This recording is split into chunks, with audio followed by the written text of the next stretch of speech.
معاشرے میں اگر لڑائی جھگڑوں کی وجہ، رشتوں میں قطع تعلقی کی وجہ اور دوسرے بہت زیادہ مسائل کی مین وجہ دیکھیں تو مور دین 99% جو ہے وہ انا پرستی ہے.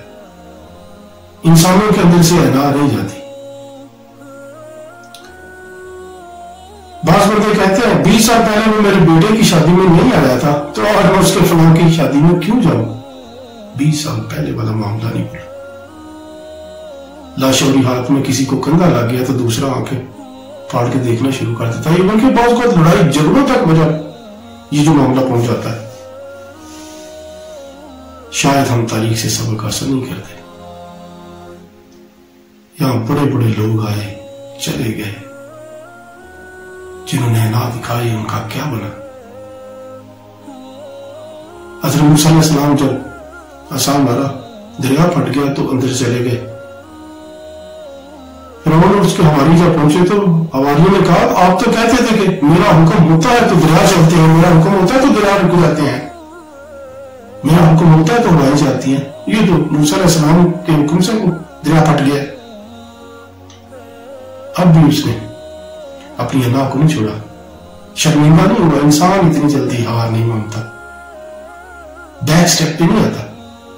کہا میں نے حکم دیا تو یہ پھٹ گیا ہے، اب دیکھو میں آگے ان کا کیا حال کرتا ہوں. انہوں نے کہا اچھا چلو پھر آپ پہلے آگے چلو ہم پیچھے چلتے ہیں. وہ جب اس نے قدم رکھا آگے گیا تو ساتھ ہی دریا مل گیا. یہاں ایک بات چیز ایڈ کر دوں یہاں پہ. ایک دفعہ جب وہ تخت پہ بیٹھا ہوا تھا فرعون تو حضرت جبرائیل آئے اور ایک مسئلہ ان کے سامنے رکھا کہ اگر ایک بادشاہ جو ہے وہ اپنے کسی غلام کو حاکم بنا کے کسی جگہ پہ بھیج دے اور وہ وہاں کا مالک بن بیٹھے تو اس کا انجام کیا ہونا چاہیے. تو فرعون نے کہا تھا اس کو پانی میں ڈبو کے مار دینا چاہیے، اسے روتے دے دے کے مار دینا چاہیے. اس نے کہا اچھا.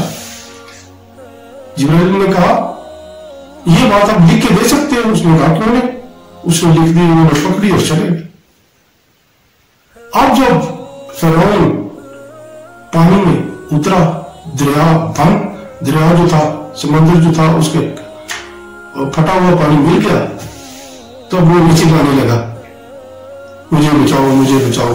تھوڑا سا اوپر آیا تو اپنے حواریوں سے کہا مجھے بچاؤ مجھے بچاؤ.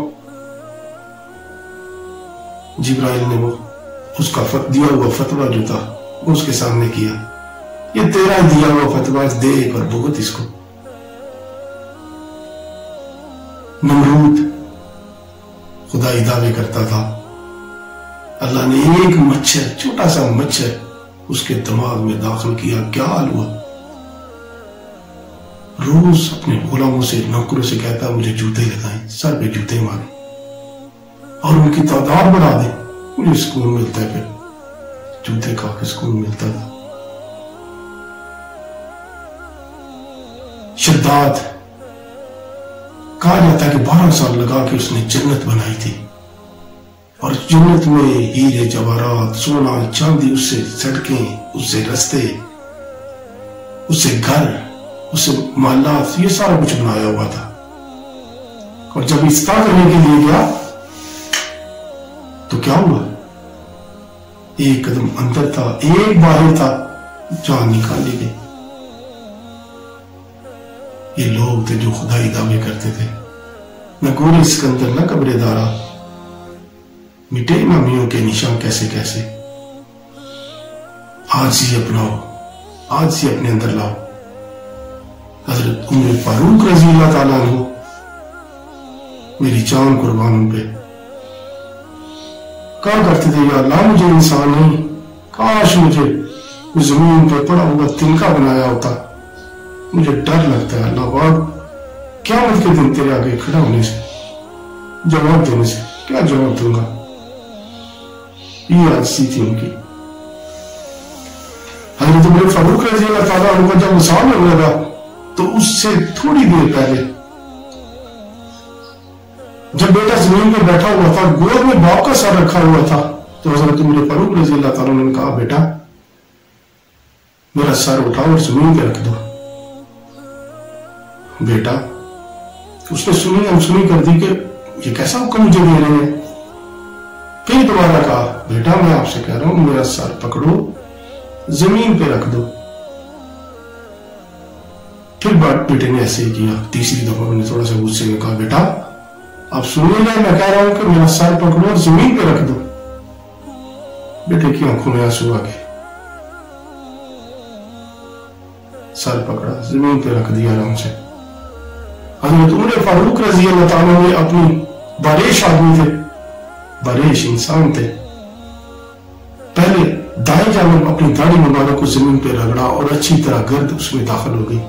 پھر بائیں جانب رگڑا, پورے زمین پورے منہ کے اوپر داڑھی کے اوپر خاک ہی خاک تھی, مٹی تھی اٹکی ہوئی تھی. آسمان کی طرف منہ اٹھایا, آنکھوں میں آنسو تھے, وہ کپ کپا رہے تھے. کہا یا اللہ میرے بارے میں یہ تصور کیا جاتا ہے کہ میں شاید کوئی انا پرست غرور تکبر والا انسان ہوں. اللہ پاک لے آج انہوں نے اس غرور تکبر کو بھی خاک میں ملا دیا. اللہ پاک اگر تو معاف نہیں کرے گا,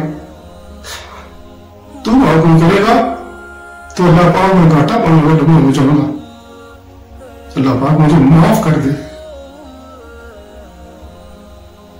یہ وہ حضرت عمر فاروق تھے جن کو حضور نبی کریم صلی اللہ علیہ وسلم کی زندگی میں جنت کی بشارت دی تھی. یہ عاجزی کا حال تھا. سوچئے میں اور آپ کس جگہ پہ کھڑے ہیں.